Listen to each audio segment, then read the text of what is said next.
So, good evening, everyone, and great to have you back, most of you back today uh, after a wonderful session yesterday.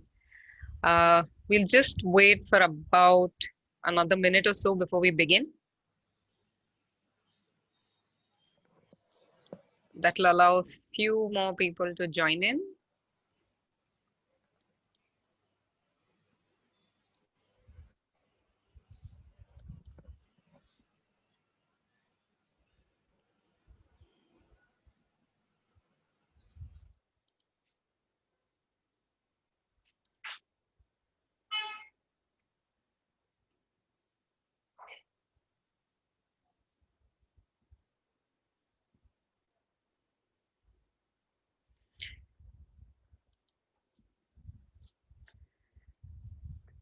Okay, so a very good evening to all of you, and thank you again for joining on the second day of the roundtable.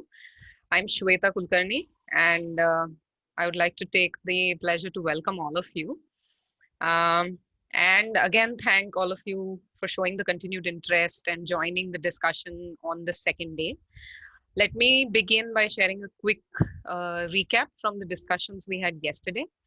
So we had close to 120 participants on the webinar from a wide range of backgrounds, including students, researchers, academicians, and civil society activists. Our speakers from yesterday, Dr. Amita Bavaskar from Ashoka University, Dr. Ronita Bardhan from Cambridge University, and Dr. Anna Agarwal from the Center for Policy Research, New Delhi, presented their research on better understanding the social and behavioral patterns relating to cooling demand in the residential setup. The presentations were indeed insightful and prompted rich discussions. I'm sure the presentations and discussions today will be equally rich and diverse. And I will now move on to very briefly introduce today's theme and the agenda for the next hour or so. In today's webinar, we will have the opportunity to listen to three interesting perspectives on effectiveness of the different policies and programs that are aimed at managing the rise in the cooling demand. From our speakers, Mr. Karan Mangotra, Aditya Sunekar, and Mahesh Patankar. I will introduce each of these speakers and their topics before their presentations. I would like to share a few notes for all of us is that each presentation will continue for about 15 minutes, following which we will have a 10-minute question and answer session directed to the speaker for that session. We will also have up to half an hour for question and answers post all of the three presentations. I would like to request all of you to ask your questions during the presentation or at the end by typing them out in the question and answer window located on the bottom panels of your screen. Please do not use the chat window for asking questions. And if there are any slide numbers for which you have specific questions, kindly point them to in the question and answer box. Also, during the final discussion session after the presentations, we will collate questions of similar nature and take them up together. With this, let's begin for the presentations today. I would like to warmly welcome Karan Mangotra, our first presenter speaker for today. Karan is the Associate Director for Growth, Diversification and Commercialization at the Energy Resources Institute in Delhi. He's a multidisciplinary researcher and has expertise in the areas of climate finance, market mechanisms, and he's been instrumental in the development of the India Cooling Action Plan. Today, Karan will present an overview of current implementation framework of the India Cooling Action Plan, the role of MOEFCC and different committees, along with the ideas to enhance collaboration across CSOs, industries, academia, to effectively implement the India Cooling Action Plan. Thank you, Karan, for joining us. And with this, let me hand over the controls to you. Thank you.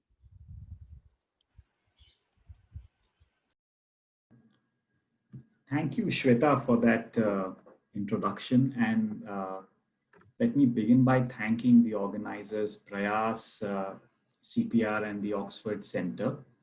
And I also see some of the old senior stalwarts who I have worked with, Dr. Raval, Dr. Bhaskar Natarajan in the audience.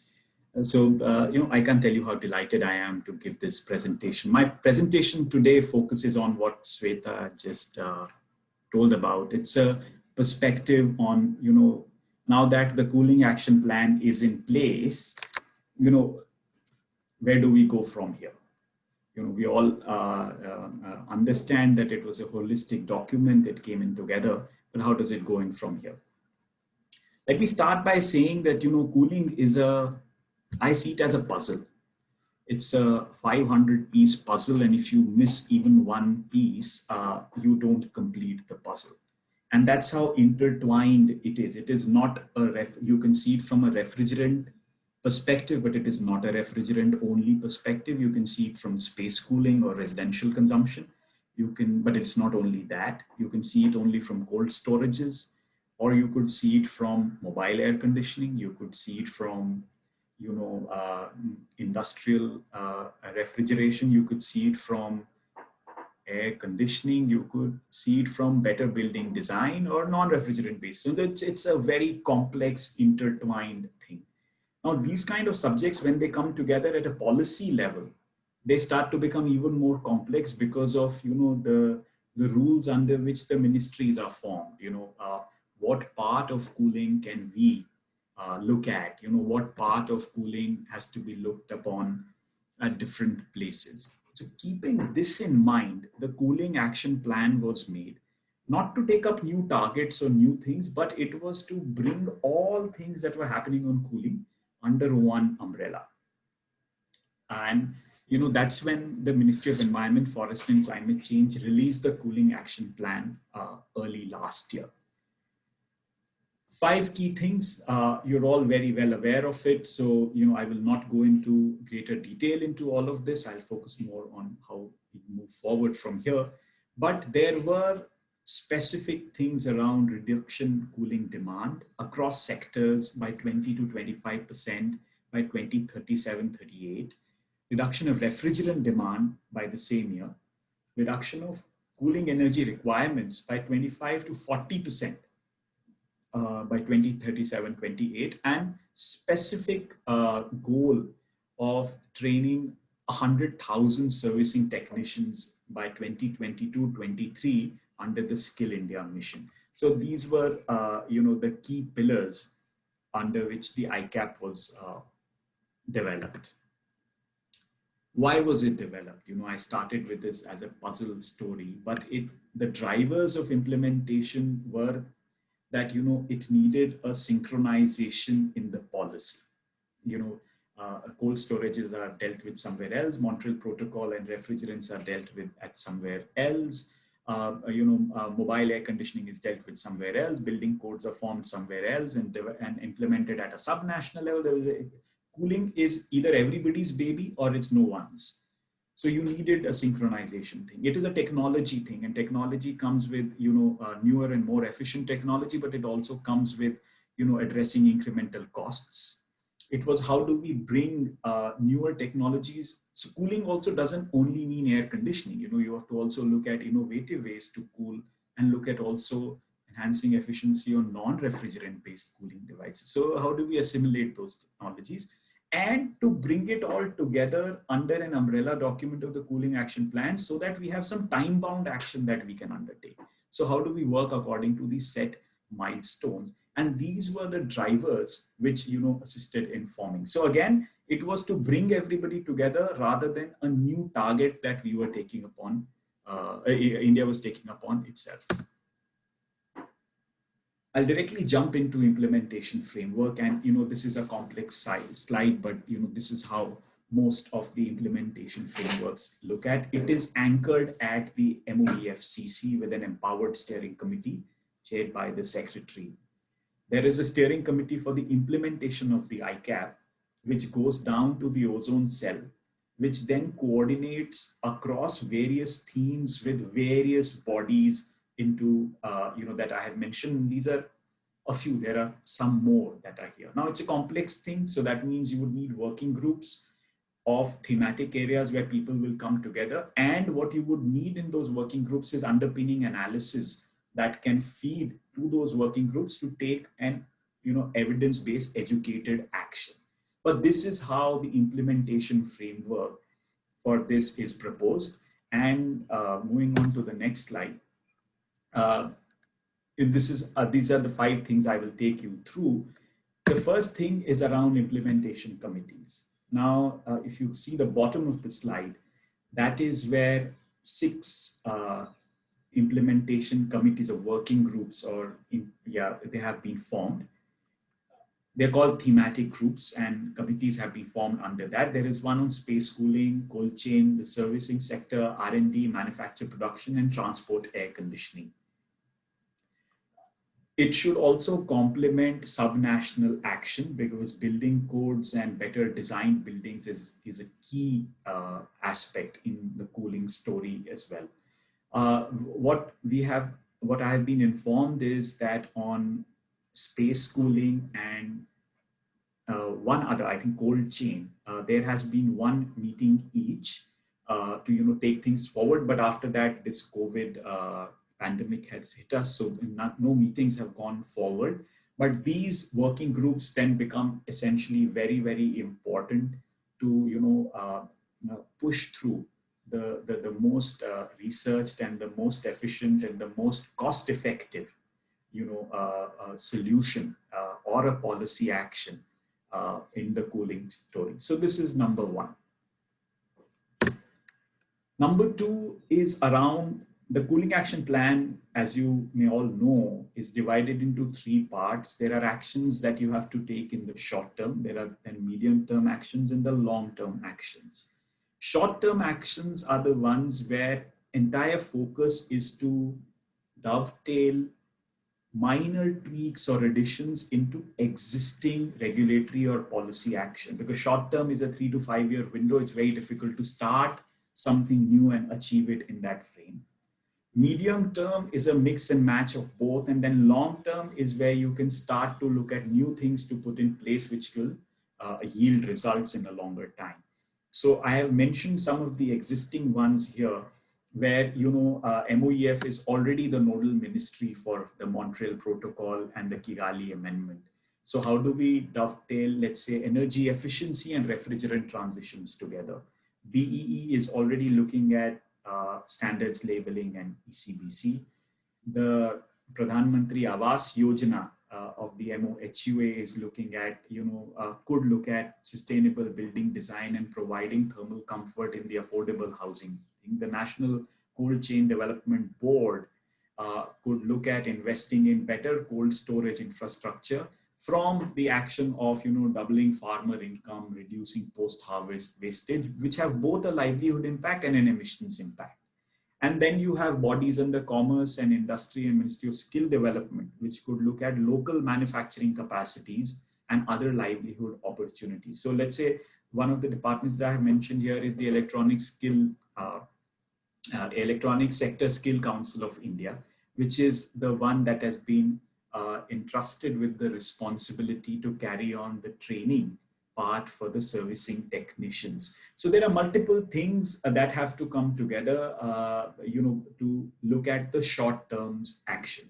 That is the second point where, synergies become extremely important. The third part is what you discussed in detail yesterday. And, my next set of slides also talks about some of these key things and what Terry is doing on such things. I think a good step in the ICAP is the intent to understand perceptions around cooling and perceptions of various stakeholders before any policy action or a business model or a study or something like that is undertaken, so that we understand that whatever is the end result of our action, we have a demand for that solution or action. So understanding perceptions is extremely important. And now there is a buy-in of the people involved in the cooling action plan story, to understand perception as the first step. Terry had very recently concluded its perception study, where we did a baseline study with 1,512 consumers, 25 policymakers, both at national and subnational level, 9 manufacturers, and these are all both refrigerant manufacturers as well as air conditioner manufacturers, and 113 servicing personnel. So, the whole flow moves from understanding the behavior. So it gives you an understanding of the challenge and opportunities. And that is how you could respond with the policy, industry, and a better effective consumer ecosystem, and can design the levers, to achieve sustainable cooling. And then those levers, are smart. So, they're simple, measurable, and we all know those jargon. So, and I think I was really, really glad to no, I couldn't attend it myself, but to know that, the first day yesterday focused on understanding perception. So yes, this is embedded, and this is the first step towards that. One of the things that the pandemic has thrown at us is that livelihoods and social resilience become extremely important. And, cooling has also come up as one of those tools to enhance the social resilience and livelihood opportunities. And this is completely from a perspective of cold storages, which can be used for both health and food. And those kind of things start to then provide opportunities to farmers, helping them move towards better incomes. It provides a local livelihood opportunities, especially for people who have gone back. It provides us with a resilient infrastructure to start to store vaccines as and when they are available. We don't know the nature of the vaccine, whether it's a once in a lifetime shot, whether it's a booster shot every year, we don't know. So, those kind of things. It also started, these social distancing norms also started to push the government into the direction of providing everybody with a pakka house. Now, providing everybody with a pakka house embedded with how do you provide them in the most thermally comfortable way is again moving towards the social resilience and the livelihood opportunities one. So even at a time when other things around economic recovery and resilient and sustainable livelihood opportunities is at the core forefront, and yes, providing healthcare is at the topmost. Cooling still has a role to play in all of this. So yes, it is unlike some of the things which have gone on to a back burner, cooling still stays ahead. So ICAP implementation will not get delayed because of these kind of things. Capacity building of the servicing workforce is extremely important, because as we move towards new age refrigerants and more and more split air conditioners, and there are many more experts both on the panel and in the audience who understand how moving from a unitary AC to a split AC brings about all of these things where leakages have to be checked. I think capacity building of servicing workforce is extremely important. Both from educating them through formal courses or, it's mostly an informal sector here in India. And as and when we move towards more dangerous and hazardous, more flammable and toxic refrigerants, I think trained servicing technicians there will be a demand for those kind of people. And how do we start to train them? How do we make a skill development program around them? Just about creating an awareness then becomes important. Terry puts out a newsletter in 5 languages for servicing technicians in the refrigeration and the air conditioning sector. It's called the News Track. And we have now released 9 issues, and this is something that we have been doing for the Ministry of Environment, Forests and Climate Change. along with an app. And, as we move forward, then how do we use some of these IT systems, with short videos of specific models of air conditioners that can be used on the field to see, whether, or consult with experts and things like that. So servicing workforce then becomes important. It's also one other thing to understand is that air conditioning servicing is especially in room ACs, is a seasonal job. So, how do we ensure that, there is enough livelihood opportunities and trained skill workforce available to manage these kind of situations? And I think starts with the first step has to be awareness. And then we go into curriculum designing and bringing the ITIs onto the board. Karan, sorry to interrupt. We have 2 more minutes. Yes, 2 more minutes. Industry plays a very leading role, and it is the one that leads to drives technology innovation, and then using scale also brings down the costs. What we lack currently here in India is that awareness around technology is now not limited anymore. I would not say it is at the peak, but it is pretty well understood. What we don't understand is how do some of these technologies perform in Indian conditions. So I think there has to be a need. There is a very pressing need for piloting technology demonstration. Terry runs a very small platform for innovative cooling strategies where we try and source ideas and have a evaluation mechanism of specific things that can be piloted in to understand how they have to be customized or adapted to Indian conditions.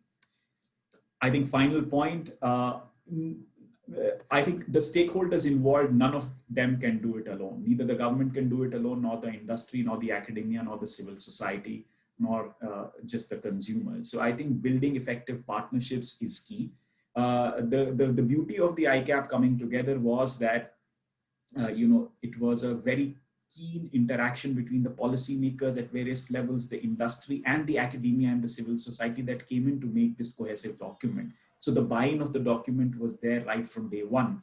And moving forward, everybody is open about how the civil society and the academia come together to move towards effective implementation.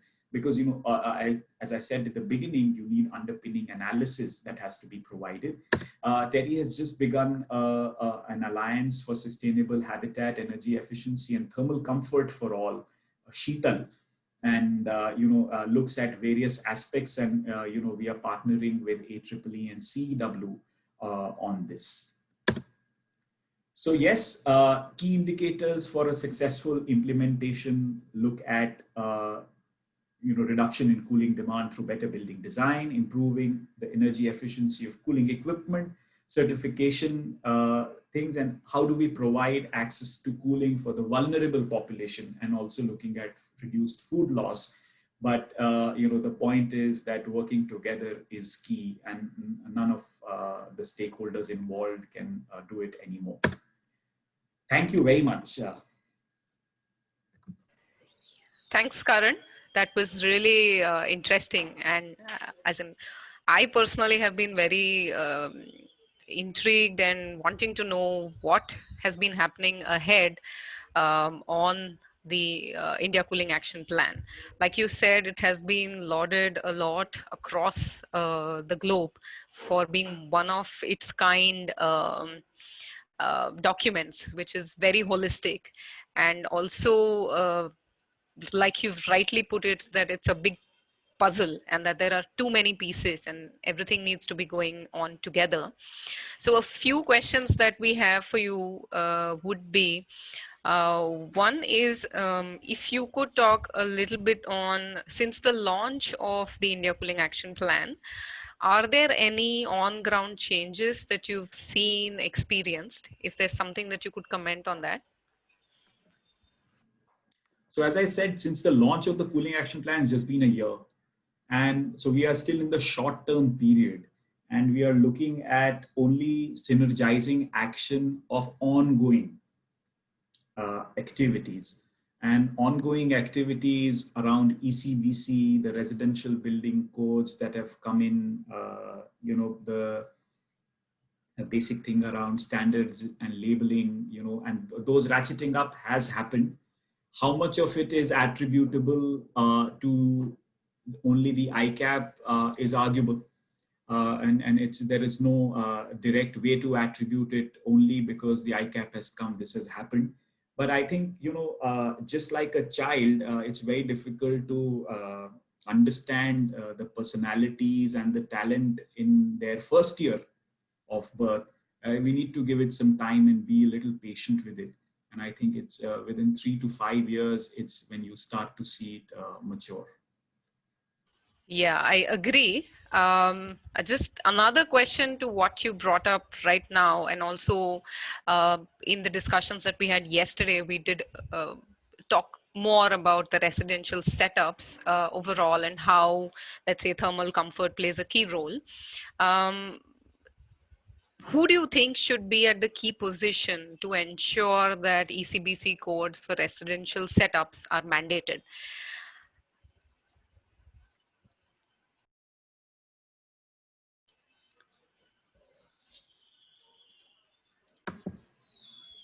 Such a tricky question. I couldn't find the unmute button.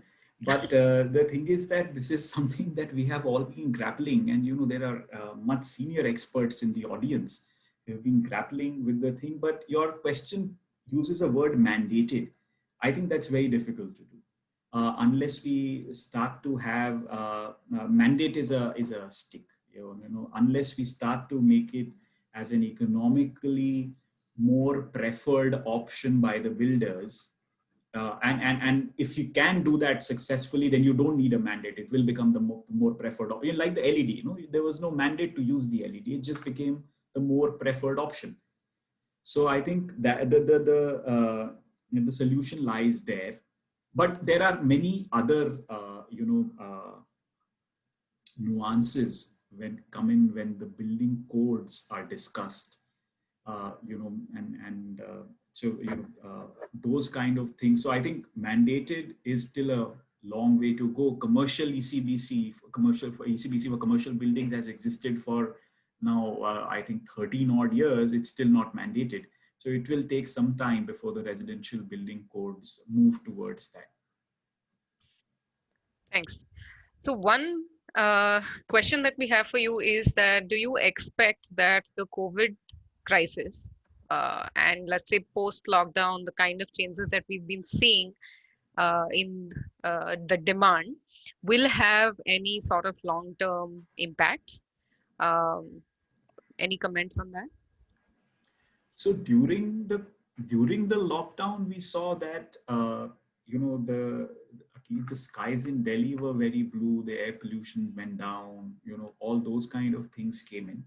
But how do we sustain that for a long time? Is part of it is behavior. Part of it is the right policy. Part of it is how do we build in the start to value the natural ecosystem kind of the story that comes in. Because if we don't do that, a rebound can be worse than what we went into, before the lockdown hit us. People may come back with a vengeance, including us. So I don't have a, very specific answer to this. I would much rather say that we should ensure, and we are all in it together, how do we ensure that some of these habits stay with us and we don't go back to some of our old ones, or don't go back to them with a deeper vengeance. But yes, the COVID crisis has at least shown to us that yes, it can be done. Yeah. One other question that we'd have is on what you mentioned about the perception study. So that is a really interesting aspect in trying to understand how people perceive, let's say, cooling and the alternatives that you provide to it. Was there any analysis or outcome from that study where affordability was looked at? Yes, that was our primary question. See, one of the key problems with new technologies that come in, either they come in through the regulations of the Montreal Protocol or it's just more efficient, is that they come in with a price hump. Now, if you will, give it enough time for adoption, the prices will gradually go down. But if you want to accelerate, the price reduction and the adoption, it will create a price hump. Now, that kind of a price hump, scale can play a role, but it can't do it for all. So the entire price hump cannot be, addressing the entire price hump cannot be achieved only through scale. There is still a small part left that you need low cost financing for. And that is where I think multilateral developmental banks play a role. I also see a question from Prantik where he is asked whether carbon markets play a role. Yes, they do. If carbon markets do exist in the future, assuming that, yes, they do. Why not? So they do that. Those are all instruments that help you cross that price hump. Now, as soon as you cross that price hump, and if the more efficient option is priced at the same cost as the most sold option today, the consumer is aware to buy the more efficient option. It's just that cost plays a more important role in today's day and age. Great, great. I think uh, this point about, let's say, affordability and price and efficiency leads us very well into the next presentation for the day by my colleague Aditya. Thank you once again, Karan, for staying with us for a little longer, since as in we took this opportunity to extend your session a bit longer because you may not be there with us post the presentation for the discussions. Thank you once again. With that, I would like to invite my colleague Aditya. He's a fellow with the Prayas Energy Group, and his work focuses on improving energy efficiency, particularly in the India's residential sector. His analysis and advocacy over the techno-economic policy and behavioral issues that hinder market-wide adoption of energy-efficient appliances lies at the core. Aditya will today present a review and analysis of the regulatory and policy incentives, interventions in India aimed at improving appliance efficiency and recommendations for the way forward. So with that, over to you, Aditya. Thanks, Shweta. So with that, what I'll do is, from this broader view, let me go back to, just one second. Shweta, can you see my screen? Is that? Yes. Would you want to put it into the presentation mode? Okay. And my video, right? Yes, both. Yes. Okay, great. So from that broad presentation, thanks, Karan, for that. What I'll do is I'll move on to a very specific one piece of that puzzle, and that's the whole appliance efficiency. And what I'm going to talk about is is something on what I call a stronger push and a better pull, and I'll come to it in a little bit. A number of recent studies, they have estimated the future cooling demand, and there may be a bit of variations in projections due to the lack of data or due to variation in the assumptions. But the broad story is that our stock of ceiling fans, air conditioners, and air coolers, both in commercial and residential, they're going to go up many times. And due to that, the electricity consumption is going to increase by 1.5 to 3 times in 2030 as compared to 2016. But with efficient appliances, a saving of about 12 to 30%, depending on which study you refer to, is possible. So if you keep the variations aside, there still is a strong case, and it has already been made for intervention to manage this rising cooling demand. There's also enough policy discourse on the issue. And Karan has already talked about the India Cooling Action Plan. There are two lesser known plans with a wider scope, but the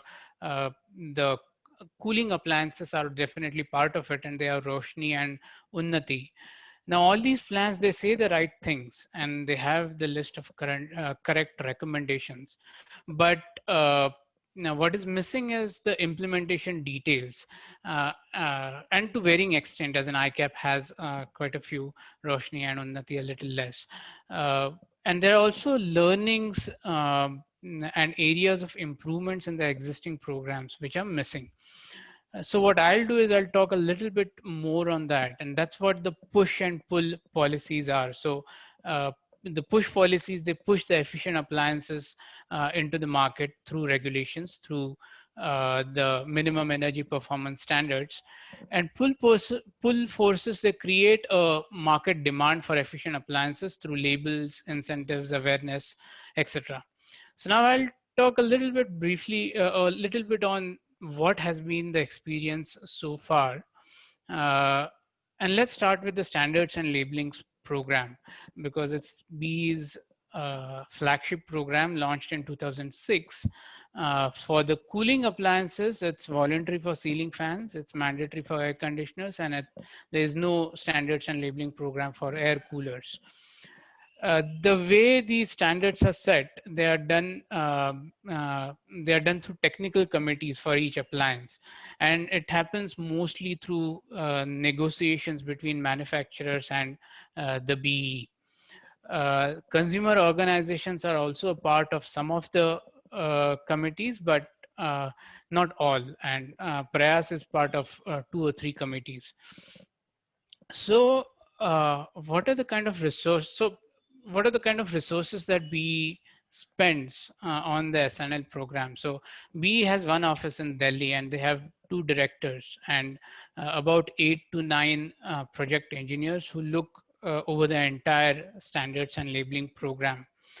Uh, and they have been spending about 12 to 15 crores, 15 crores, for about last few years or so, even though the number of appliances under the program has increased. And this is the information that we could gather from the annual reports. Uh, and B is the standards and labeling scheme. It is funded through something called as Energy Conservation Fund, which was established through the Energy Conservation Act. That has increased from 286 crores to 520 crores. SNL is one component of that fund. There are other components also that contribute to this fund. So there's no ideal amount that we should spend on standards and labeling program, but somehow 15 crores seems less. And just to put that in context, about the only, if you consider these 3 appliances, air conditioners, air coolers, and ceiling fans, the total market size is about 30,000 crores. So definitely B has done quite a good, on some fronts, B has done quite good given the limited resources they are spending, but there are definite areas of improvement which B can undertake so that they can achieve all those goals that have been stated under plans like ICAP and Roshni and Unnati. So I'll talk on 3 key plans. The first is to improve the governance, and good governance of a program is crucial to increase its credibility. So B has a streamlined process wherein manufacturers can apply and obtain labels. They have a separate website for that. They have a separate system wherein BE can do, wherein manufacturers can submit all the documents that are required. And all this process, there are manuals, there are FAQs. So that part is very good. But what is lacking is a decision-making manual, or let's say a rule-making manual for BE.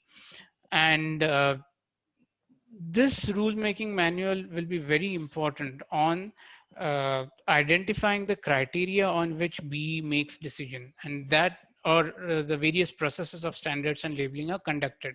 And that can vary from identifying a new appliance for standards and labeling, or taking a decision on how to revise those standards, or whether if you're deciding to delay it, then what are the reasons for the delay, and these kind of things. Even the technical committees, what is the composition of technical committees, and what is the schedule of the meetings that needs to be done.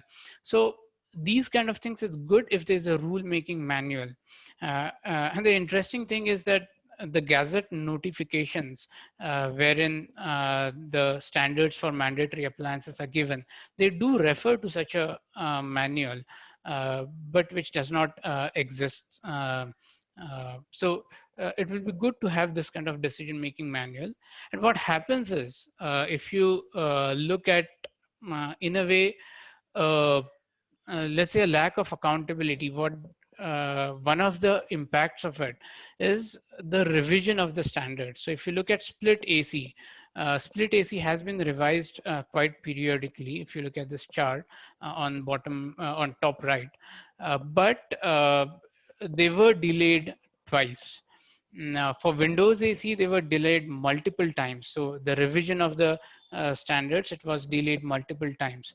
But the worst case is ceiling fans, where the standards have remained in voluntary mode for about 10 years or so. They were revised last year, and they were supposed to be mandatory from this year onward, but because of uh, the hardships due to COVID-19, it was postponed by another 1.5 years. Now, my point is that these delays, they are themselves not, I mean, they might be due to very genuine conditions, but they should not be on ad hoc basis, because that kind of erodes the credibility of the program. There has to be some kind of a set process in the rule-making manual, which kind of guides this kind of this kind of process of revising standards. And one important point on the last slide was increasing the role of CSOs. And in this entire process, CSOs can play an important role. They can be more CSOs can be part of the technical committees, and they can strengthen BE's position when they propose revising standards. Plus, they can also act as organizations that can hold BE accountable for the decisions that they have made. And the India Cooling Coalition, which Karan mentioned, that can be a good place to have this kind of increased role. So that's on increasing governance. There's some point also on improving monitoring, verification, and evaluation, because that's very critical. Now, standards and labeling program is based on self-declaration, and manufacturers report compliance, and BE has a clear processes for check testing and challenge testing.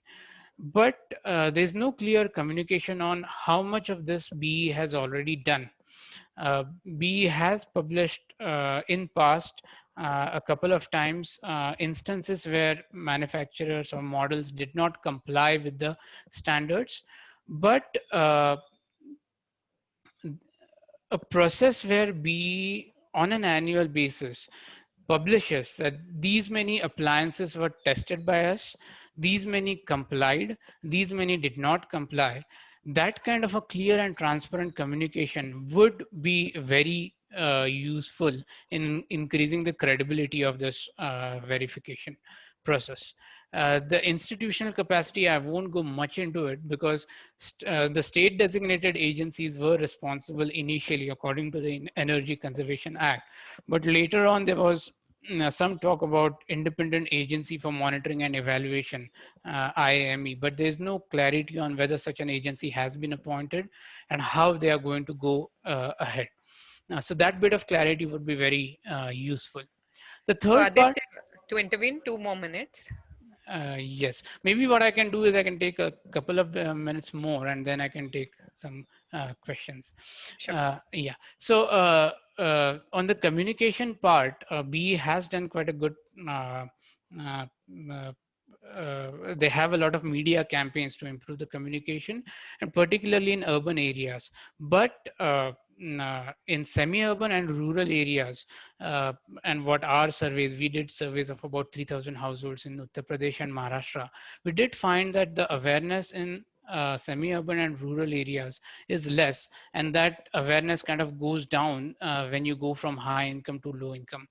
And awareness is also, there are multiple levels of awareness. So one is whether you know about standards and labeling program or not, whether you know about star ratings or not. The second is about whether you know whether star rating program exists for a particular appliance. For example, ceiling fans. You may know that it is for refrigerant and air conditioners, but not necessarily for ceiling fans. And the third point is, even when you know all these things, how does that convert into decision making? So a better communication plan would kind of involve all these 3 points. Plus, what we've also found in another survey that we did in 5 cities is that the context changes as the cities change. So rather than having one national level program, you may complement, or BE can complement it with some local level awareness programs also. So I'll skip this third part and then I'll move on to the bulk procurement programs. So we all know the UJALA story, and how with bulk procurement and efficient distribution, ESL, Energy Efficiency Services Limited, was able to almost transform the lighting market, and a significant share of lighting stock in India today is LED bulbs. So there was also the same model was extended to ACs and ceiling fans, but there was a mixed response. So according to ESL dashboard, about 23 lakhs of fans were sold cumulatively, whereas about 3 to 4 crore fans are sold annually. And AC also, there's no data, but from what I know, there has been a tepid response to it. So then what can be done? One thing is to defreeze the super efficient equipment program. So BE had designed and launched the super efficient equipment program, which involved giving incentives to manufacturers to develop and sell super efficient appliances, to begin with ceiling fans. But that kind of went into back burner when this no subsidy approach of bulk procurement showed very good results. But as we have seen that it might be that such kind of approach may not work that effectively for ceiling fans and air conditioners. It might be worthwhile to bring back the super efficient equipment program. So BE can think about it in collaboration with Energy Efficiency Services Limited. One other part is, Sorry, one right. more minute. No. Yes, yes. So on public procurement is one other part. And again, we do have rules uh, for public procurement. There's a Ministry of Finance did announce that for any kind of public procurement, you need to have some minimum thresholds. But what we did find was that on the government e-marketplace, you could find appliances, ceiling fans and air conditioners, which were less than the minimum threshold. And that was kind of, not only they are available, but we also saw data on that they have been executed. So public agencies have bought appliances within that threshold, so below the threshold. So there needs to be a good enforcement mechanism. One last point before I conclude is this whole Make in India and Atmanirbhar Bharat. And I'll just 30 seconds more, Shweta. A number of programs have been launched, or number of announcements have been made. And one announcement was of making air conditioning as a champion sector by the Prime Minister. But it's not really clear what it exactly means. There was some news about draft DPIIT proposal to boost AC manufacturing. And a couple of points on that was tweaking public procurement for air conditioners so that it boosts domestic manufacturing, and also to reduce frequency of BE revisions. Now, we don't know what exactly it means, but we should make sure that in a bid to move to domestic manufacturing, it should not come at the cost of efficiency. And the second part is ceiling fans and air coolers. They are not on radar right now, but an integrated program which integrates SEEP with the other programs that are focused on increasing domestic production of electronic components. In an integrated fashion, they can work to make India a global manufacturing hub, not only for air conditioners, where China may have a lead right now, but for energy efficient fans and air coolers, where we do have some kind of edge. So with that, I will leave you with this summary sheet, and over to you, Shweta. Sorry for shooting a little bit. That's okay. So thank you. I think this was a very different perspective we haven't heard about and seen in quite some time. We have a few questions for you. I'd like to start with one from an attendee who asks if CSOs have played any role in pushing ceiling fans from voluntary to mandatory. Any memorandums for this change? Have there been RTI applications filed to get this information? Okay, so well, we have been part of the technical committee for ceiling fans, and in every meeting, we have made submissions about trying to make it mandatory for ceiling fans as well as revisions. So I think we can take some, and not only Prayas, but also there have been other organizations. So yes, but like I said, in absence of uh, a set criteria on how the comments on or how the decisions of a technical committee will be made, it becomes difficult to impact. And that's the point about including more civil society organization and having a more formal process wherein these views can be made, and holding BE accountable comes into picture. And about RTIs, I'm not aware, but one can file them with BE, I guess. One other point is the minutes of meeting of all these technical committees, they are available on BE's website. So that's a good thing. So if someone has time and inclination, they can look at it.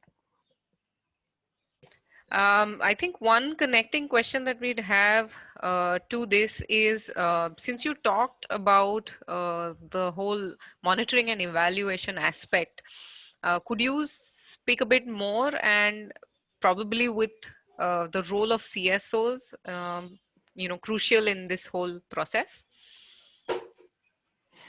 Okay, so there are two parts of it. One is what BE does on its own, and second is what civil society organizations can themselves do some kind of sample testing and publish annual reports of compliance. There's one organization, I think Consumer Voice, which does this for some appliances. More organizations can come forward. We also need to do a little bit, we also need to look a little bit on testing infrastructure and what are the costs of such testing. So maybe we can kind of provide some, can partially fund some CSOs to do these kind of testing. So that is where CSOs can increase their role in monitoring and verification. Thanks. One more question we'd have for you is, a number of these appliances get sold online or through online portals, and how do labels play a role in such processes or cases, let's say? So one thing is particularly ACs and refrigerators, they have been sold, they are sold online, and although the share is very less, it is increasing. And as of now, BE does not have any kind of requirements for any of these e-retailers on what should be displaced and in what manner. And therefore, what happens is for air conditioners and refrigerators, different websites, they do put star ratings uh, on their search page or even on their front page. But for appliances like TVs and ceiling fans, where there's less awareness about star ratings, it doesn't, in some cases, it doesn't even figure out. But that is something that what we can do is to issue some kind of guidelines for e-retailers on how the star ratings and the information related to star rating can be displayed. So, yeah. Yeah, I think before we can move to Mahesh, there's one interesting question is if air coolers are left out of the standards and labeling process, how do you achieve or say that the action plan, that's the India Cooling Action Plan, is a comprehensive one? Well, I think ICAP does talk about air coolers. And in fact, we, if I'm not wrong, is also thinking about a program for air coolers. Now, air coolers industry itself or air cooler as an appliance does have its own challenges. It's a highly unorganized market and there's no standardization and or let's say not that there's no standardization, there's limited standardization, and therefore it becomes difficult to come up uh, with some kind of standards for air coolers. But having said that, I think the B is thinking about it, and some more efforts need to be done, because the survey that I mentioned, we did find that at least in Uttar Pradesh, about 40% of people did have air coolers in semi-urban and rural areas. That's a significant percentage. And I completely agree that without plans for air coolers, we won't have a comprehensive cooling, at least from residential space cooling aspect. Okay. Uh, Thank you, Aditya. With that, I would like to now move on to the third presentation for the day, and like to invite upon Mahesh to make his presentation. So Mahesh Patankar is a senior advisor at the Regulatory Assistance Project and a senior advisor for disruptive technologies and 2030 Water Resources Group.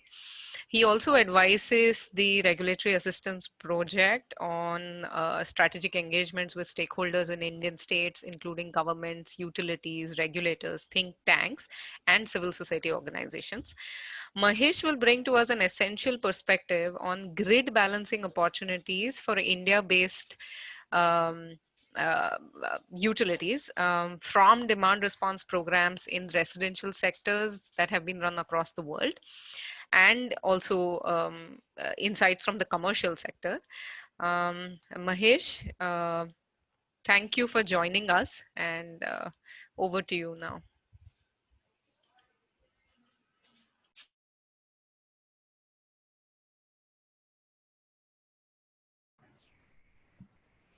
Right. Thanks a lot, Shweta. Can you please confirm if you see the screen here? Yes, yes. Great. Yeah, and we I'm also also, putting it in the yeah. intro mode. Yeah. All right. Thanks a lot. So firstly, thank you, Prayas Energy Group, Oxford Center and Center for Policy Research for having invited RAP and me to make this presentation. Very interesting discussions yesterday. I participated partially and past over an hour has been very interesting discussion on ICAP as well as policy push, market pull. So these were the words which we always use in public policy, but I think Aditya did a great job in bringing some good meaning out of that. I was asked to talk a little bit about residential demand side response initiatives. And what I'm going to do is I'm going to reiterate the need for demand response, demand side management. How do we really value? What is the kind of value do we see for any kind of demand response initiatives, and also through the energy efficiency opportunities? Then I will talk a little bit about some of the residential demand response programs that have come across in the recent past, There are many of those globally, but I'm just going to talk about one or two of those. Similarly, there are commercial and industrial demand response initiatives globally as well as in India. I'm going to give you an example from India in which I was directly involved in Maharashtra. And then I will close with some grid balancing opportunities for the residential sector as we see it at RAP as well as a part of a larger cohort that we have, which comprises of several academic institutions, private sector, as well as civil society. So let me start with how do we really value demand response and what are the real motivations? So just wanted to sort of show you a very interesting graphics, which one of our colleagues at RAP, Jim Lazar, and his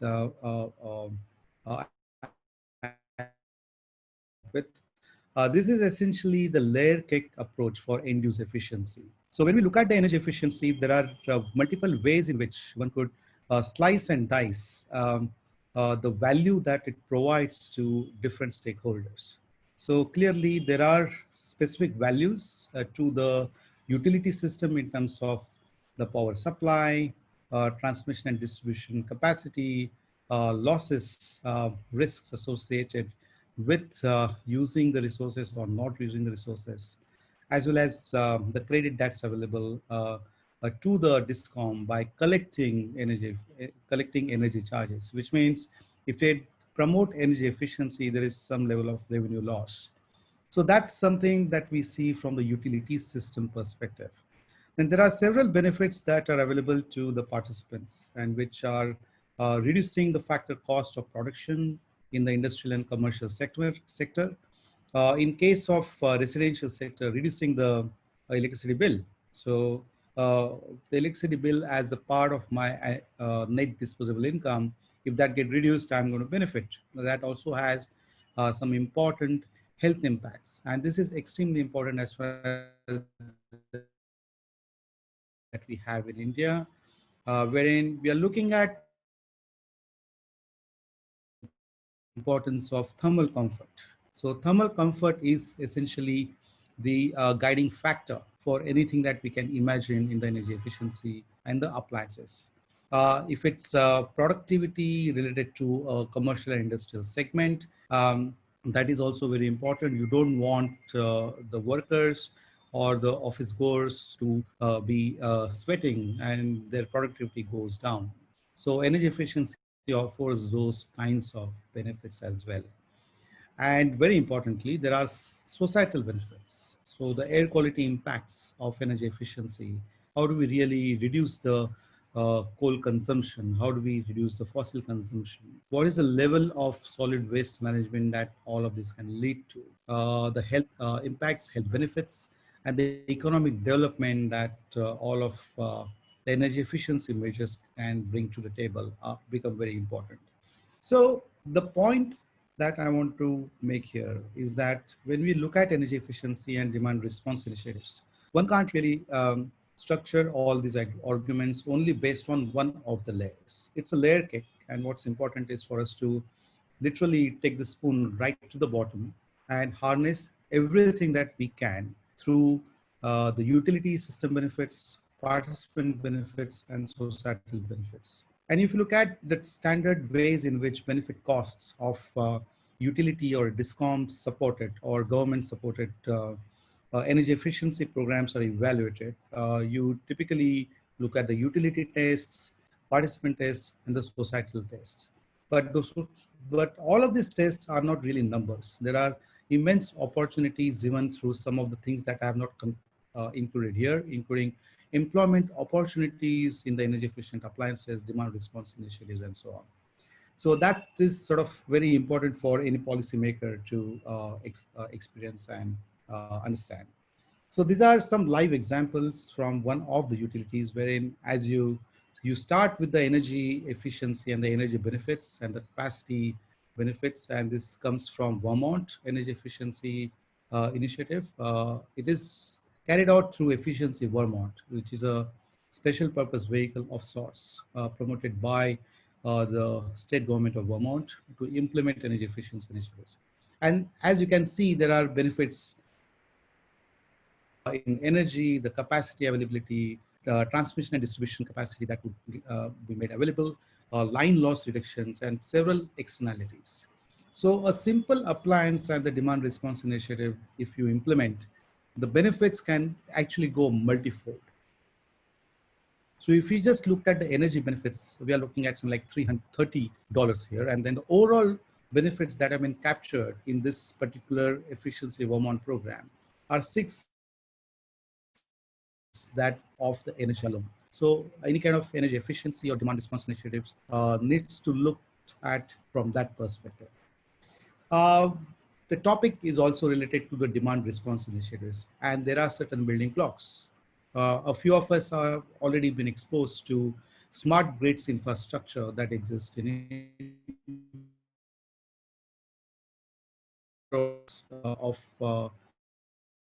budget that was made available by the Ministry of Power in the past. There have been specific efforts made by the DISCOMs themselves, public as well as private sector DISCOMs, in implementing some kind of ICT or information and communication technology applications in the power grids. So demand response essentially for a very thriving and very large scale demand response initiative obviously needs to have technology as a backbone.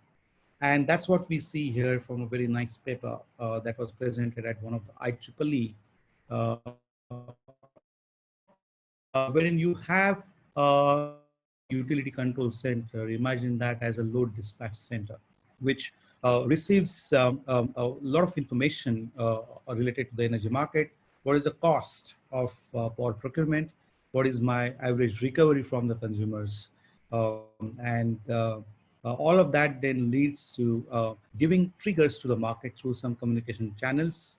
And these triggers could be given to the industrial plants, commercial buildings, residential sector directly, or in the US, they also have used very effectively some kinds of aggregators. So these aggregators are the ones who get this trigger, and these aggregators modulate the end use consumption based on the system requirement.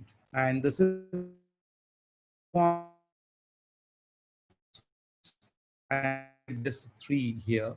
One is incentives based. So if an end use plays along with the grid itself, and if it offers certain relief to the grid management, there could be specific dollars that are shared between the system, which is the utility system, the aggregators, and the consumers. So there is a clear incentive, which is a dollar-based incentive.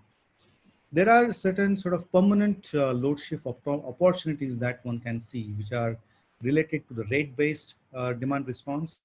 And imagine in the Indian context, a state regulator comes up with TOU, TOD tariffs, which are passed as a part of the tariff regulations and the tariff setting process. That then sort of stays for a year, or it's expected to be revised every year in a 3 to 5 years of sort of process, which they call as multi-year tariff setting process. So that's basically something which would stay with the utilities for a year, that would stay with the consumers for a year. But there are also other aspects. And these other aspects are related to the critical peak pricing, which does not really exist in India, wherein if there is a kind of a sharp jump in the consumption pattern itself, the utilities would have all the consumers exposed to the critical peak pricing, or the consumers who actually are participating in the CPP process. And in the recent past in India as well, we have seen the launch of real-time market. So again, to cap value of demand response, so basically modulating the end use energy consumption itself.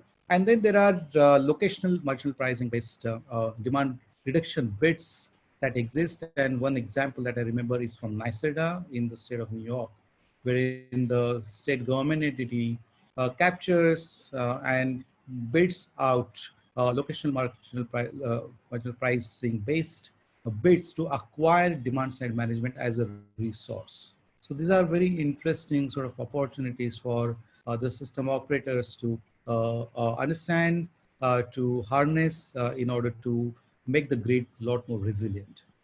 Moving forward, there are certain examples which I wanted to offer here. So this is a very interesting example from UK, from Europe, wherein the MATE project is actually looking at a demand response initiative, which comprises of multiple things, including in-house heating and large appliances, also which get important sort of triggers from uh, the market. And let's look at what kinds of loads can be modulated. So you have heating and large appliances.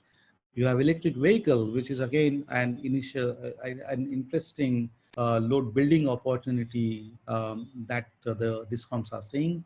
And quite a few residences and small businesses, etc., also have photovoltaic and the storage systems.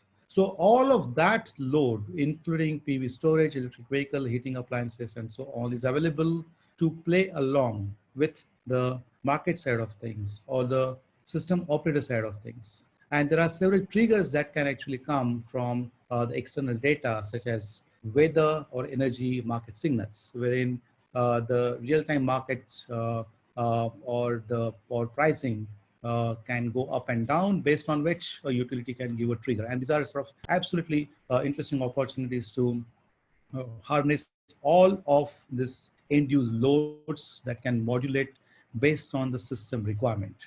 And the important point that I'm trying to also bring here is that of decarbonization. So it's not only about creating the pricing signal, but it's also about maximizing the use of the renewable energy sources that may be available through solar photovoltaic storage systems, wind, geothermal, in some cases even in hydrogen-based electricity, the green hydrogen, not the gray hydrogen part of it. So, the demand response initiatives can actually bring in the end use side of the equation as an intrinsic part of managing the grid itself. And that actually offers a very interesting opportunity. This is a study done by, Mahesh, before you move ahead, 2 more minutes. thank you. Yeah, so we have this very interesting study that was done by Oracle O-Power, and Alliance for Energy Efficient Economy, wherein what was sort of shown is behavioral demand side management programs or behavioral demand response initiatives, which do not really cost a lot, have significant impact, which is basically comparing your own consumption with that of your neighbor, be it residential sector or be it industrial or commercial sector.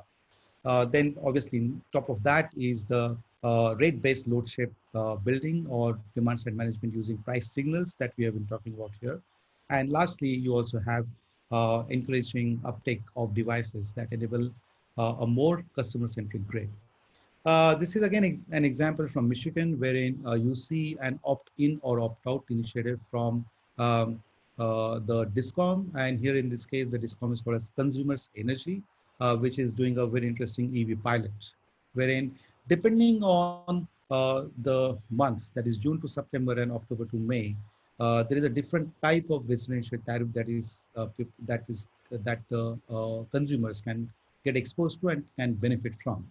So the swing that we see here, which is 8.5 cents off peak, going up to 12.3 cents on peak, is compared to the 12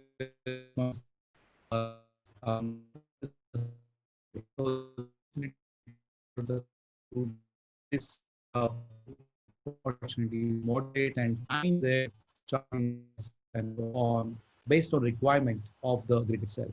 In India, the TOD, TOU tariffs do exist, but frankly, I feel we are not even scratched the surface.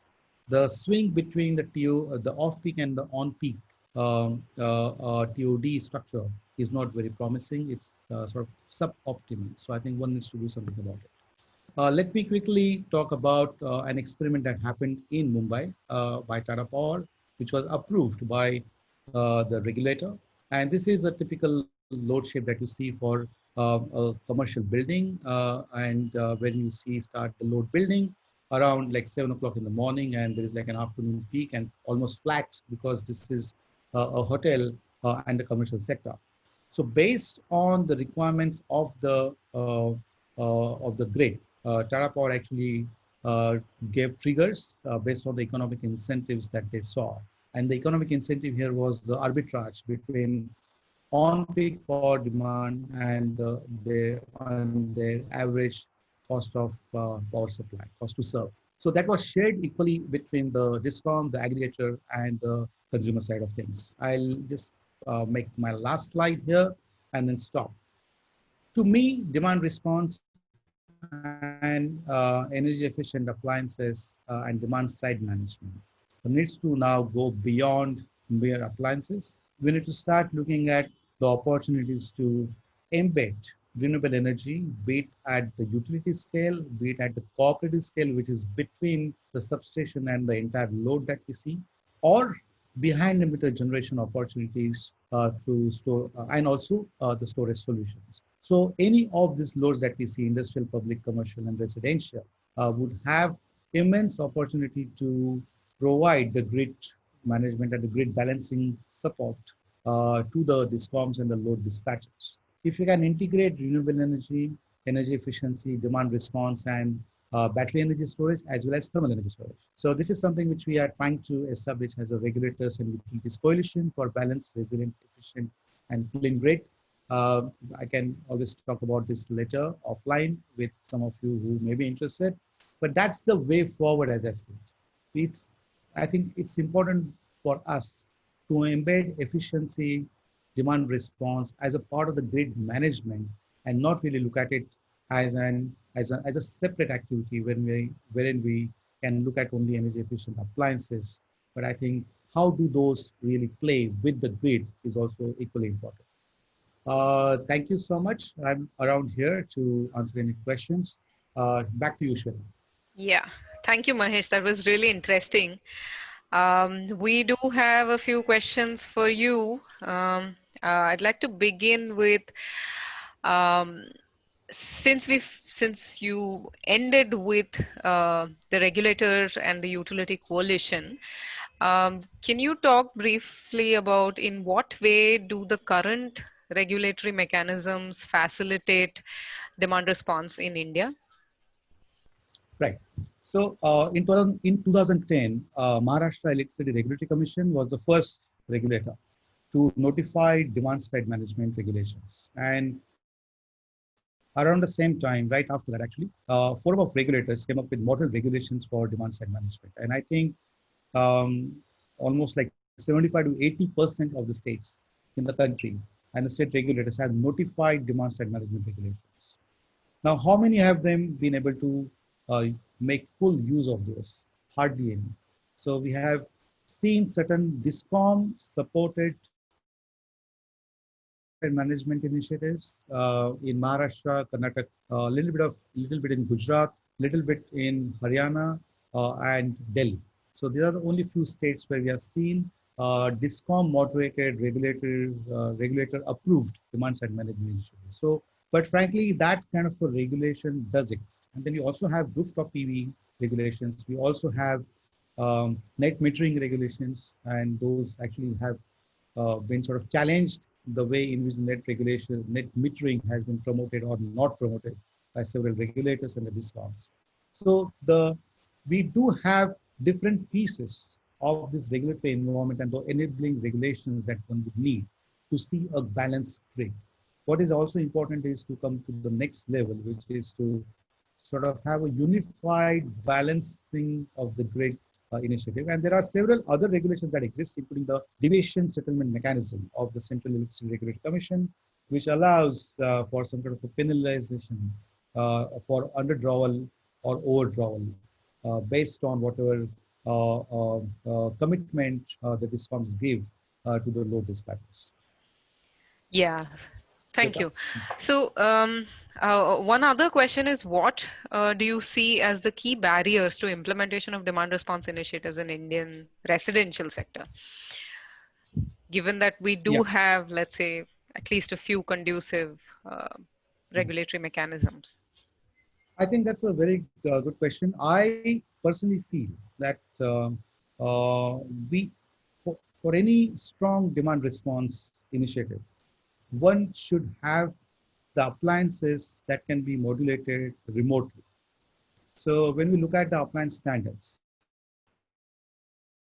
why can we not really have demand response ready appliances in the country? So for example, if you have water heating, you have air conditioners, refrigerators, and those kinds of loads. Why can we not have those appliances that are sold in the country already come with some kind of a switch, which would allow any kind of modulation of those appliances based on the system requirement.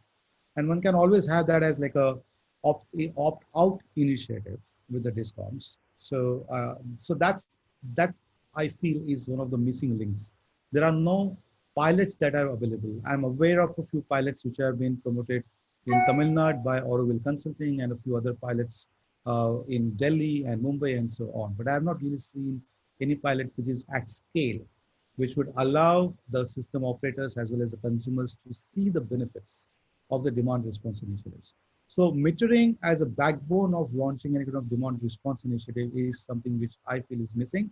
And the missing is also the pilots and information in the public domain about those pilots. Since we are on the point of these pilots, there's a question where we want to understand is what are the specific interventions in the Mumbai Tata Power DSM program that led to reduction in the peak demand? If you could speak a Right. little bit So more. interesting question. So that was actually that was launched as a pilot. It lasted for a few months. It also continued probably for the second and the third year. But the loads that actually modulated and allowed some sort of switching on and switching off was an interesting combination of industries, small and medium scale enterprises, hotels, one of the stock exchanges, and one other example is that of public sewage water pumping. So sewage pumping station of Bombay Municipal Corporation was able to give at least like half an hour to 45 minutes of relief. So they basically were not drawing enough power. So they had three pumps, and all the three pumps were about 150 kilowatts. And when they received the trigger from Tata Power Load Dispatch Center, they switched off two pumps, and only one pump was operating. And they had some kind of capacity, the holding capacity of about like half an hour in their sumps in that pumping station. So they were able to give that really for half an hour. So that's a very interesting example. That's interesting. Back to you. Yeah. One more question before we all move on into the discussion with Aditya and you together is earlier demand response programs in the residential sector were considered expensive. Has it changed with newer technology adoptions? And what about the demand response participation in terms of markets? Okay, so in the residential, so firstly in India, there not been any residential demand response initiative. I've seen this demand response initiatives in similar climatic conditions in Singapore, little bit in Thailand, Malaysia, and a new large program that they're trying to launch in Vietnam.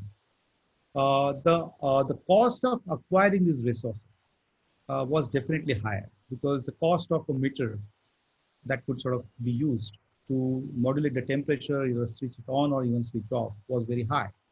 But technology improvements have definitely reduced the cost of this added equipment or added equipment on that appliance, which is a switch. So the cost has reduced substantially. So overall, the cost of demand response and demand acquisition in the residential sector has definitely reduced a lot. There are also research papers from NUS because they promoted certain incubating companies to demonstrate the benefits of demand response in the residential sector.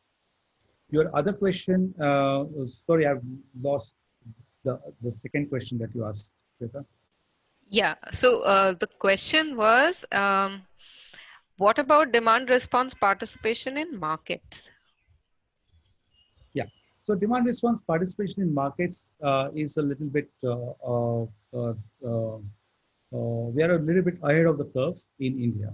So in India, currently we have uh, mostly port procurement agreements and the bilateral contracts, which is which then leads to the self-scheduling. But in the recent past, we have seen real-time market launched, and also POSOCO launched something called SCED, which is System Constrained Economic Dispatch for the large power plants. CRC, as I understand, is closely looking at market-based economic dispatch, and then will come the ancillary services. So the kinds of aggregation that we're talking about through the demand response initiatives, including storage, falls in the category of ancillary services, in my opinion. So that's something which I would say is a few, maybe at least a couple of years out. It's not right there. But these programs do exist through aggregators in several other economies. In EU, there is a specific directive to launch this aggregator-based demand response initiatives involving residential consumption. And in fact, what's interesting is in EU, the value of residential demand response is construed as a lot higher compared to the value of demand response initiatives in commercial and industrial space. Thank you. Thanks, Mahesh. With that, let's just move on into the discussion session. We have a few more questions specifically for Mahesh as well as Aditya. Aditya, if you could join in. Great, thank you. So I will start with a question directed to Mahesh, and then I would also like Aditya to reflect on the same. Is what level of intrusion do you see happening in, let's say, the residential space with demand response setting in? This applies also to when we talk about efficient appliances, we start moving towards smart efficient appliances. And any comments from both of you on that? So my thoughts on these are as follows. Demand side management, energy efficiency, and demand side response initiatives are not at the cost of the comfort that that particular appliance is offering to the consumer. So it's not at the cost of switching off the light that I have in this room, and that's not what we call as demand response or energy efficiency. What we are doing indeed is basically some kind of an opt-out initiative. So in North America and EU as well, also in Japan, there are opt-out initiatives, which means that de facto, you would be a part of an initiative wherein the utility is allowed to modulate the temperature of your air conditioning here, or they are allowed to switch off certain appliances selectively. If you don't want to be a part of that initiative, you can opt out of that program. Now, there is obviously some level of economic value that the DISCOM is offering if you decide to be in the program itself. So obviously there is a monetization that people can get. And then frankly, some of these demand response initiatives, in my opinion, also lead to become sort of heuristics. Those become laws for the way in which I'm using my appliance. So if I know that if my air conditioning temperature at 24 degrees is comfortable enough, I'm not going to put it at 19 degrees because I know that it's also going to save me my electricity bill, bring some savings to my electricity bill. So it becomes sort of a culture of energy efficiency. That is how I see it. Okay, so Yeah. just to add a couple of points to it. One is, in fact, all the design of the programs, at the end of the day, consumer has an override option. So even if they have participated in the program, and if they don't like the settings of the air conditioning or whatever temperature that has been set, and they can always override it. But one other aspect of it is even when a utility in India may decide, we may be a little bit far away from it, but even if when we decide to design such a program, one important thing is how do you communicate with the participants or the future participants, and particularly in the residential sector. In this one survey that we did on 5 cities, we did ask consumers whether they would be interested in participating in such a program where they would be given incentives, but they are temperature settings would be controlled remotely. And what we did find out was there were some conceptions, as in some people said whether their appliances will get, or whether the air conditioner will get damaged due to such kind of a remote control, or interestingly, it was different in different cities. For example, in one particular city, significantly more share of people had concerns about their own privacy, and so those kind of issues needs to be dealt with whenever this kind of program is designed and rolled out. So that's just one addition to what Mahesh already talked about.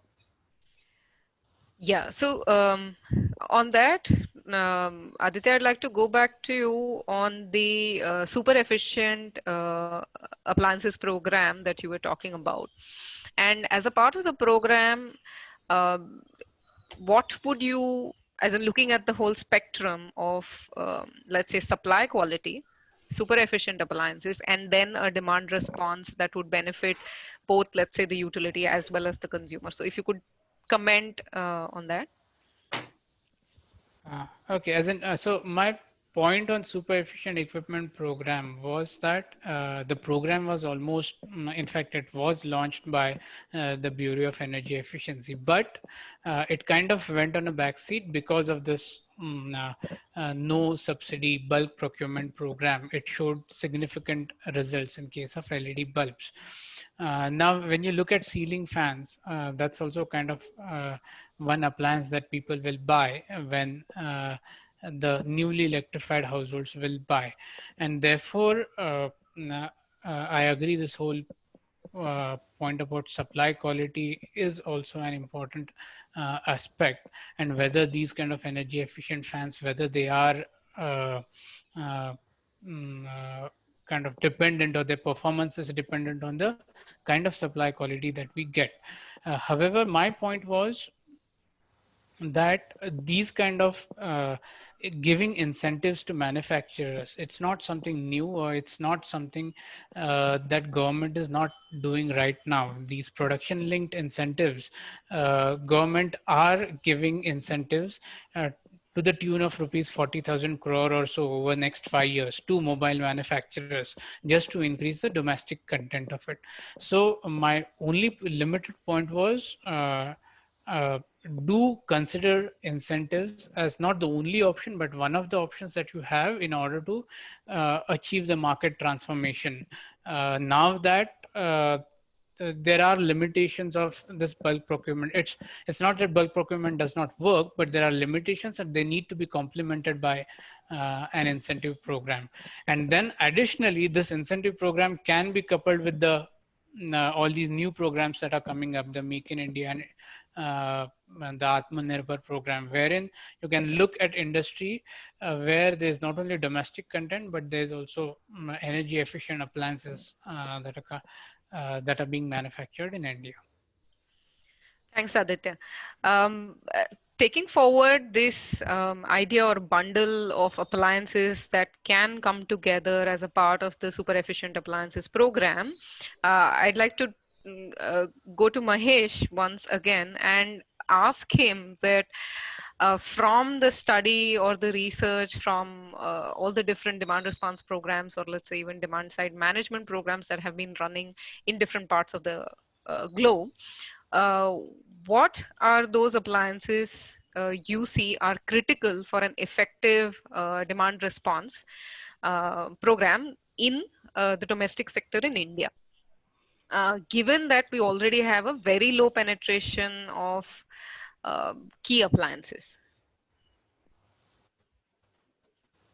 Right. So I think when we look at the households in India, we really need to differentiate between the rural households and peri-urban and urban households. So the penetration of appliances, like aspirational acquisition of appliances, the ladder, I was told that is basically if you get money, you would first purchase a refrigerator. After the refrigerator would probably come a television set. Then would come air conditioner, air cooler. And then would come air conditioner in one room, then would come the air conditioner in the other room. So if you really look at what is constituting the appliance mix, and the end-use energy consumption in a typical urban household in India. The appliances that matter the most, in my opinion, are water heaters, air conditioners, and refrigerators. So even in cities like Delhi, Mumbai, we have seen afternoon peaks coming specifically during the summer months in Delhi because of the air conditioning system. Similar to that, um, in the cities like Bangalore and so on, after solar eclipse, the use of water heaters, because people take hot water baths based on their beliefs, the water heating consumption shot up. So if you really look at what is contributing to the load from the households, I think the ladder, in my opinion, is water heaters, instant or storage, uh, refrigerators, air conditioners, and television sets. Television sets, the consumption is actually reducing, though the size is increasing. But air conditioners is definitely contributing to that. Interesting. Going back to Aditya on the pointer from your presentation that air coolers are somehow being missed as, let's say, playing a critical role in the whole energy consumption, uh, gamut of appliances. Do you want to comment? Uh, No, so like I mentioned, and in fact, what Neha from class also clarified in the panel, that it has been missing till now, and it's because of a number of issues that are there in the air coolers market. But like I said, B is working on it, and there would be a standards and labeling program that uh, uh, may come into force in future. But the point being that standards and labeling program, and definitely it will come in a voluntary stage, that itself is a first step towards air cooler. Many more things that need to be done in parallel, and it can be including a seep like program, or including air coolers in a seep like program. So that and any a few other things that can be done, linking it to the Make in India or Atmanirbhar. But one other point which Amita talked about yesterday, and it was very interesting on you to me, is because this increasing humidity in Delhi, and how would air cooler impact, or how would the use of air cooler be impacted due to that? That is some other an interesting or a new thing that had not occurred to me. But the point being on air coolers, not that nothing is being done. B is working on it, but more things need to be looked into.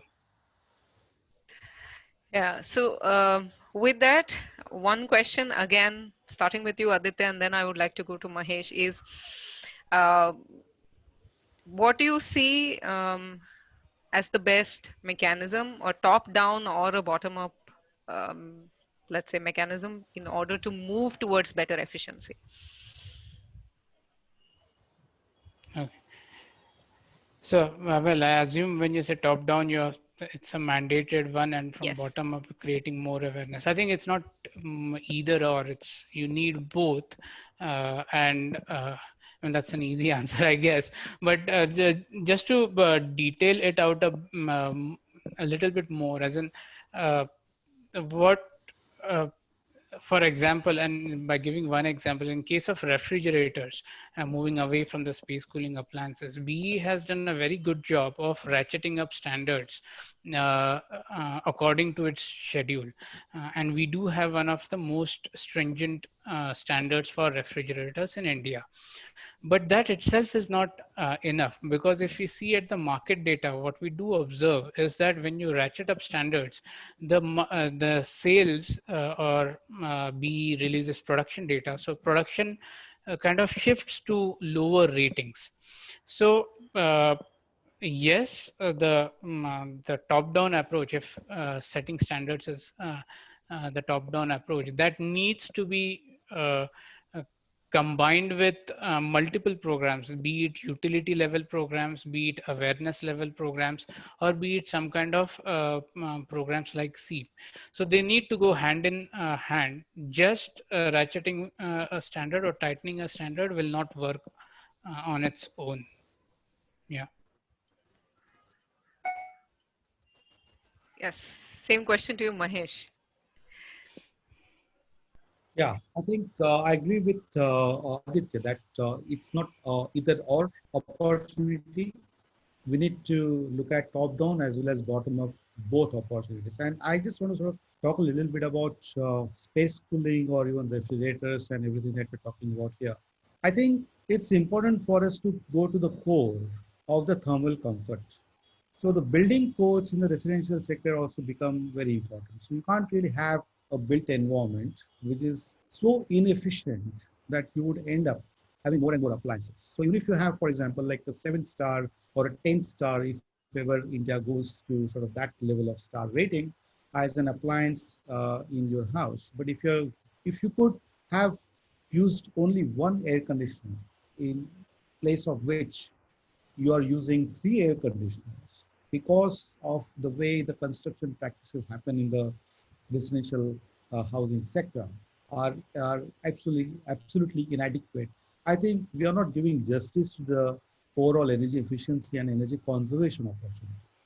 So in the first place, reducing the load itself is important. And if we sort of achieve that, then going to the best possible appliance standard is important. That's the first thing. Second thing is the reason for Energy Efficiency Services Limited to perhaps go for a non-incentive based demand side management program in the lighting sector was because of the attribute of that kind of end use. It was simple for people to go and buy a 150 rupees LED compared to someone having to go and buy a 15,000 rupees refrigerator. So I really feel it's important. And again, one of the other reasons probably was it's extremely difficult to run most of these programs through the discoms because discoms really would look at it as a means to reduce their revenue base, which would probably come from the high-end domestic consumers and the commercial industrial consumers.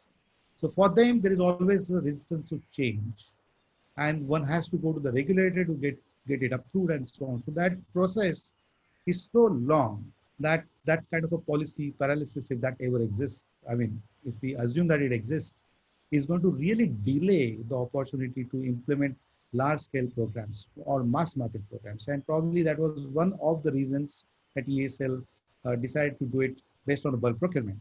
But if it comes to appliances like refrigerators, air conditioners, water heaters, I would really like us to sort of go back to the super efficient equipment program that Aditya was talking about. And that exists in case of electric vehicles, wherein the demand incentive is actually given upstream to the manufacturers of electric vehicles. Currently, Tata Motors, Mahindra, and Hyundai, and a few more to come. So we have a precedence of efficient end use being promoted through the upstream incentives in India. I think for appliances, we need to go back. We need to go back on the ground, on the drawing board, and really design a good, vibrant program for appliances that we are referring to here. Yeah, that was really insightful, Mahesh. We're almost coming to the closure of today's session, but I would like to end this with one question for both of you, since this is the most talked about topic currently, which is smart metering. So do you, Mahesh, see smart metering as one of, let's say, a very critical element in moving towards having better utility-driven DSM programs? And on the same lines, a similar question to Aditya is that until now, we've kind of tried to understand how efficiency in appliances has gone to the last level in households through surveys or maybe pilot metering programs. Do you consider smart metering as a key element to understanding improvement or let's say uptake of appliance efficiency? So let's begin with Mahesh and then over to you, Aditya. Sure. So I think smart metering initiative and the smart meters efficacy of that, if it's useful or not, there has been a lot of discussion amongst the academia and the civil society. My personal understanding of smart meters is that you're using the smart meters for primarily improving the revenue collection efficiency and to meter things right. Now, the smart meter is actually getting placed between the utility and your household. It's not coming closer to your appliances. And correct me if I'm wrong, I may have missed that part. I would like to see smart meters to be installed on appliances, wherein an incremental cost of a switch and a meter, which can be remotely modulated by a utility or any different aggregator. And that incremental cost, I'm talking about air conditioners and the refrigerators. Okay, I think that's really a good value that you can bring and good opportunity that you can bring for implementing demand response initiatives. So smart meters, if used for revenue collection efficiency, is a different sort of discussion. And if you want to really use smart meters on appliances so that you can call those resources whenever you require, whenever the grid requires for the balancing purposes, that's a different thing. I would like to see the latter part. I'm not really focusing a lot on the former part. Back to you, Shiva. Yeah. Thank you. Aditya? Yeah, so just to on the first part, I do agree. So the focus of smart metering program in India has been on improving revenues, and that's what the way it has been projected. And there's little or there's less attention given to what kind of data the smart meter will give and how it will be useful for both consumers, utilities, and other stakeholders. So that's there. One part is on appliances. Yes, it would be good to have smart meters on appliances, but there are also a number of advanced algorithms that are coming up, which can use some kind of signatures from sample appliances, and then they can be used to kind of extrapolate or rather disintegrate the disaggregate the mainline signal into how different appliances or what kind of consumption different appliances are going through. So that kind of so that point is there, but the broader point, yes, smart meter data will definitely help in designing energy efficiency or demand response programs. It all depends on what kind of capability and what kind of quality of data that is being gathered, because smart meter data, I mean, it can be huge data, and if you don't have that particular capacity and capability, you may not end up using it, and all that smart meters will do is just improve revenues. So that point is there, and maybe after this first phase is gone, we will kind of use smart meter data in a much more, in many more ways than and than the way it is being projected right now. So yeah. Thank you, Aditya. And with that, I'd like to thank all our panelists, although Karan is not here. I think his session also was pretty intriguing and informative. And Aditya, Mahesh, thank you for staying with us through the entire session and for the interesting presentations. I'm sure the participants also found all of these three presentations and the discussions following them interesting. I personally did. Um, just as a short note is that the recordings from both the day's sessions will be made available to all the attendees via email. So kindly feel free to share them, and also please feel free to write to any of our panelists if you have specific questions to them and I may have missed them out as a part of the session. And I'd also like to thank the panelists from our day one, Amita, Ronita, and Anna once again for their presentations. And thank you everybody for an interesting roundtable again. Thank you, Shweta. Yeah, thank you. Right. Thank you a lot.